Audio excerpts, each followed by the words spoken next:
بسم اللہ الرحمن الرحیم۔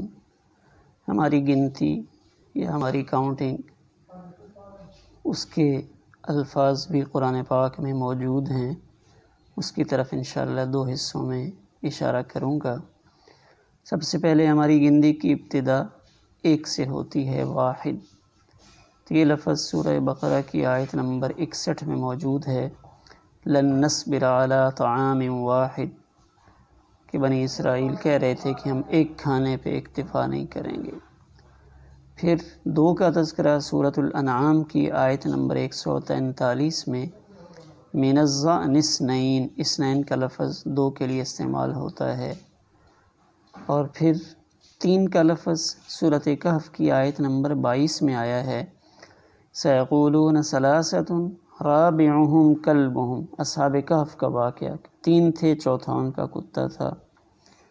چار کا تذکرہ اربع شہادات باللہ، اربع چار کو کہتے ہیں، سورۃ النور کی آیت نمبر 8 ہے۔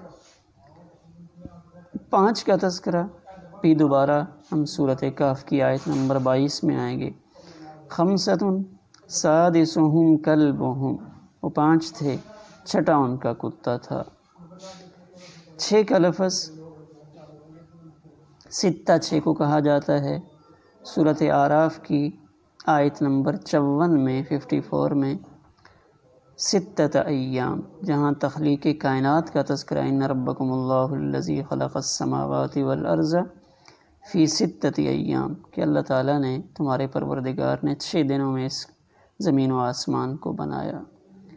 سات کا تذکرہ دوبارہ سے سورۃ کہف میں آیت نمبر 22، سبعۃ وثامنہم کلبہم، وہ 7 تھے آٹھواں ان کا کتا تھا۔ اور 8 کا لفظ سورۃ الحاقہ کی آیت نمبر 17 میں، وَيَحْمِلُ عَرْشَ رَبِّكَ فَوْقَهُمْ يَوْمَئِذٍ ثمانیہ، ثمانیہ 8 کو کہا جاتا ہے، 8 کا تذکرہ یہاں پہ آیا۔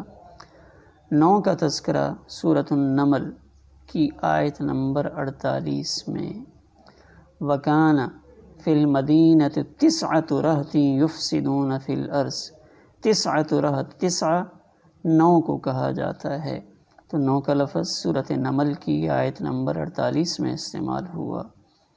10 عشرہ کو کہتے ہیں، تِلْکَ عَشَرَةٌ کاملہ، تِلْکَ عَشَرَةٌ کاملہ، سورۃ بقرہ کی آیت نمبر 196 196 میں اس کا تذکرہ آیا، یعنی 10 تک کی گنتی یہ مختلف آیات مبارکہ میں موجود ہے، جس کی طرف میں نے اشارہ کیا۔